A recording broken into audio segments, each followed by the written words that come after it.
Hello friends, Rukhsana রান্নাঘরে সবাইকে স্বাগতম জানিয়ে শুরু করছি চিকেন লাচ্ছা পকোড়া। রামাদানের ইফতারে আপনারা বানিয়ে নিতে পারেন।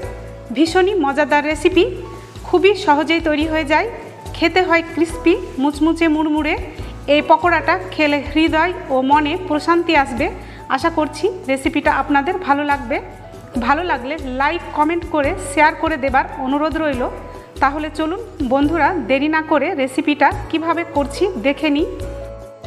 চিকেন লাচ্ছা পকোড়া বানানোর জন্য এখানে বোনলেস চিকেন নিয়েছি 500 গ্রাম। আর চিকেনটাকে আমি টুকরো টুকরো করে কেটে নিয়েছি। দেখুন ঠিক এই রকম, খুব বড়ও না আর খুব ছোটও না। এবার চিকেনটাকে ম্যারিনেট করব। দেব 1.5 টেবিল চামচ লেবুর রস, হাফ চা চামচ লবণ। লবণটা অবশ্যই স্বাদ অনুযায়ী দিতে হবে। সেই সাথে দেব আদা রসুন বাটা হাফ চা চামচ, হলুদ গুঁড়ো হাফ চা চামচ, কালো গোলমরিচ গুঁড়ো হাফ চা চামচ, ঝাল লাল লঙ্কা গুঁড়ো হাফ চা চামচ, গোটা জিরে 1 চা চামচ, আর দিচ্ছি গোটা ধনে ক্রাশ করে নেওয়া হাফ চা চামচ, কর্নফ্লাওয়ার দিচ্ছি 1.5 টেবিল চামচ, বেসন দিচ্ছি 2 টেবিল চামচ। এবার হাত দিয়ে খুব ভালো করে মেখে নেব। মনে হচ্ছে একটু জল লাগবে, যতটা পরিমাণ লাগবে আমি দিয়ে মেখে নেব।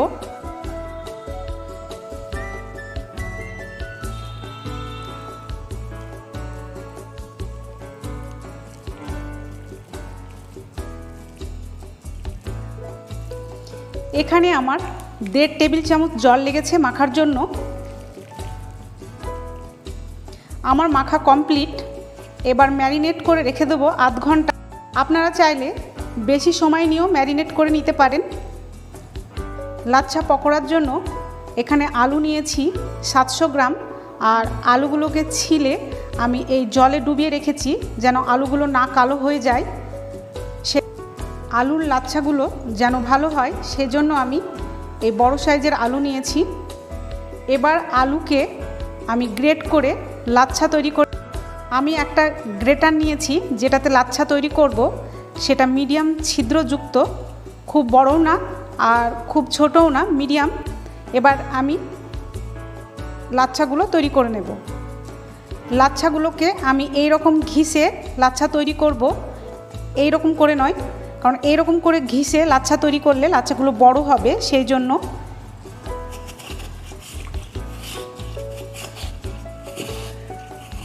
দেখুন ঠিক এই রকম করে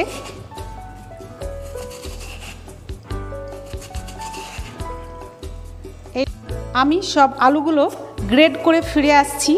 আর এই গ্রেড করার পরেও আলুগুলো জলে রাখতে হবে, তা না হলে কালো হয়ে যাবে। আপনাদের এইরকম গ্রেটার থাকলেও গ্রেট করে নিতে পারবেন। আমি দুটোতেই করে দেখাচ্ছি। দেখুন এটাতে করে নিলাম। আর থালাতে করতে বেশি সুবিধা হচ্ছে বলে আমি থালাতে গ্রেট করে নিলাম। তুলে জলে দিয়ে দেব। দুটো গ্রেটারে গ্রেট করে দেখালাম, যেটা আপনাদের বাড়িতে থাকবে সেটা দিয়ে আপনারা গ্রেট করে নিতে পারবেন আলু। এবার জল বদলে আলু দুবার ধুয়ে নেব। এতে করে আলুর যে স্টার্চ আছে সেটা বেরিয়ে যাবে।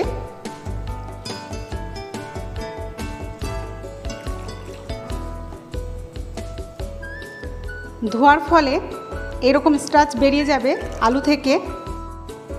আলু ধুয়ে স্ট্রেনারে রাখলে জলটা খুব ভালো করে নিংড়ে বের হয়ে যাবে। জল ঝরানো আলু এবার একটা বোলে নিয়ে নিচ্ছি। বেশ বড় বড় লাচ্ছা তৈরি হয়েছে আলু থেকে। 2 টেবিল চামচ কর্নফ্লাওয়ার অ্যাড করে দিচ্ছি।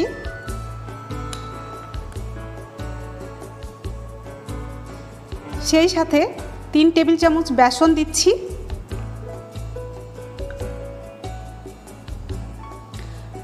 লবণ দিচ্ছি হাফ চা চামচ। ম্যারিনেটের সময় মাংসতেও আমি লবণ দিয়েছি। চিলি ফ্লেক্স দিচ্ছি 1 টেবিল চামচ। খুব ভালো করে হাত দিয়ে মিশিয়ে নেব।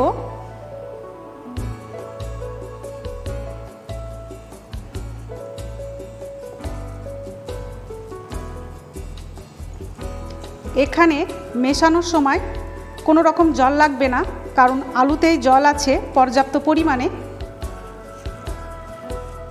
বেসন মনে হচ্ছে লাগবে, আমি এখানে আরও 1 চামচ অ্যাড করে দিচ্ছি। মিশিয়ে নিচ্ছি।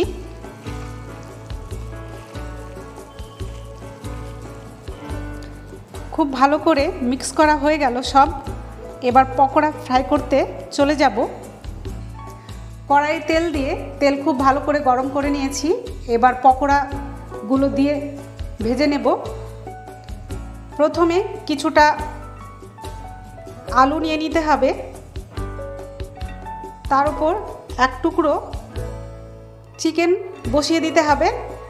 আবারও কিছুটা মিক্স নিয়ে ওপরে এই রকম করে দিয়ে দিতে হবে।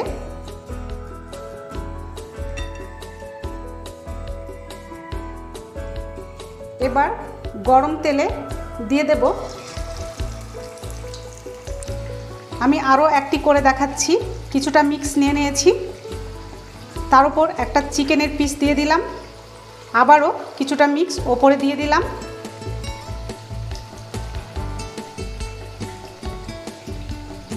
একটু চেপে নিয়ে এবার তেলে ছেড়ে দেব।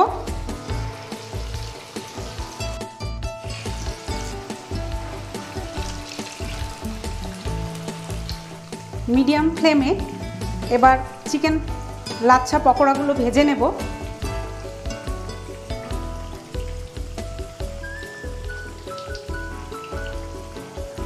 একদিক হলে অপর দিকটা সঙ্গে সঙ্গে পকোড়া দেবার পর উল্টে দেওয়া যাবে না। কিছুটা সময় একদিক হয়ে যাবে, তবে পকোড়াটা উল্টে দিতে হবে। এবার আমি উল্টে দেব। উল্টে দিলাম একটা।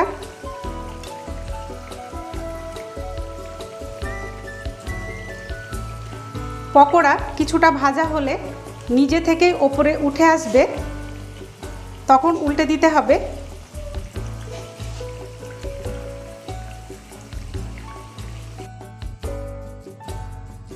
উল্টে পাল্টে পকোড়াগুলো ক্রিস্পি করে ভেজে নিতে হবে।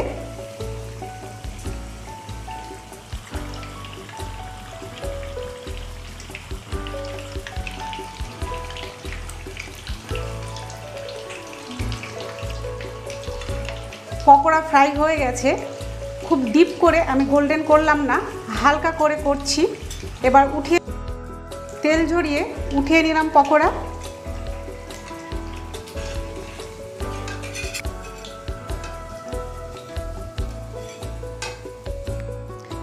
একই পদ্ধতিতে আমি সেকেন্ড ব্যাচও ভেজে নিচ্ছি। ঠিক একই পদ্ধতিতে দেখুন, চিকেন দিয়ে দিলাম, উপরে আরও কিছুটা মিক্স দিয়ে দিলাম।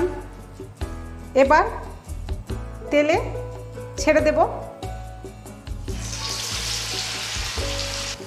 আমি সব পকোড়াগুলো ফ্রাই করে ফিরে আসছি।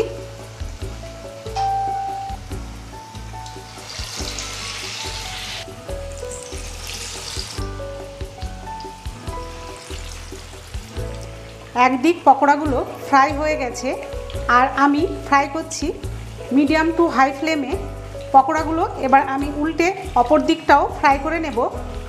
উল্টে দিচ্ছি।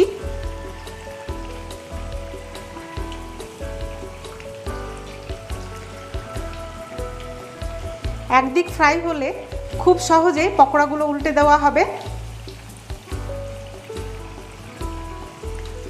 আমি আবারও বলছি, আপনারা পকোড়াগুলো দেবার সময় সঙ্গে সঙ্গে উল্টাতে যাবেন না। কিছুটা একদিক ফ্রাই হয়ে এলেই তবেই উল্টে দেবেন, তাহলে পকোড়াটা একদম খুব ভালোভাবে উল্টানো হবে, ভেঙে যাবার সম্ভাবনাও থাকবে না। দ্বিতীয় ব্যাচের পকোড়া ফ্রাই করাও আমার হয়ে গেল। পকোড়াগুলো ফ্রাই করতে 8 মিনিট করে সময় লাগছে, এক একটা ব্যাচ 8 মিনিট সময় লাগছে। একটু ধৈর্য সহকারে পকোড়াগুলো ফ্রাই করতে হবে।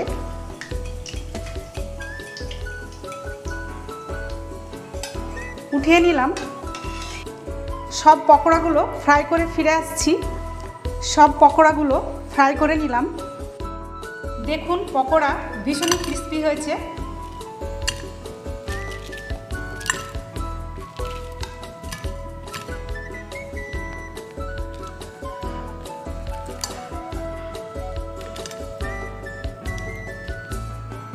দেখুন কতটা ক্রিস্পি হয়েছে পকোড়া।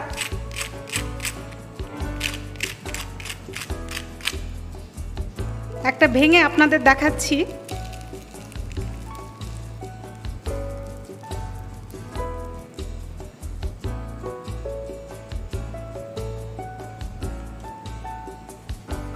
আমরা তৈরি করে নিলাম মজাদার ক্রিস্পি চিকেন লাচ্ছা পকোড়া।